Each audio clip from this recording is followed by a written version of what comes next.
Now, until this point, you may have been picturing my wife as a typical woman, small frame, dainty, delicate. This is not the case.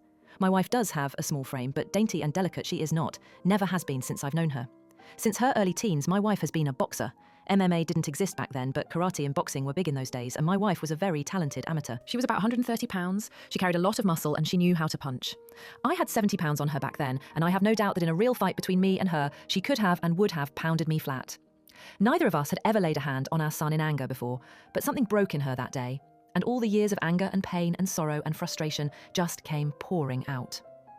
When she hit him, his head snapped back and blood started pouring out of his nose. He hardly reacted. He just looked at her with this shocked expression like he didn't know how to process what had just happened.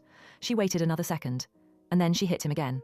I could have reached out and stopped her. I could have dragged her out of the room, taken her away, calmed her. I didn't. I just stood there and watched while she systematically started to pound him to a pulp. Every time he brought his hands to cover one part, she would blast him somewhere else. Body, head, over and over. He started screaming, crying out, yelling for her to stop. It's the most genuine reaction I'd ever seen him have to anything in his whole life. But she wasn't stopping. I watched her ramping up, hitting harder, faster, working him like a heavy bag. He tried to swing at her and she slipped him easily. She was on autopilot, sinking down into her training.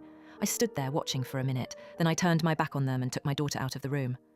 I brought my daughter to the kitchen and gave her a bath in the sink. I found that he had cut her a third time on the sole of her foot. All the cuts were superficial. I cleaned her up and held her until she calmed. I put polysporin and band-aids on her cuts.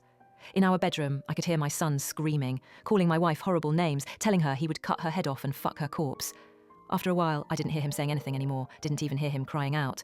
I assumed that he must have been knocked out, but I could still hear her beating him.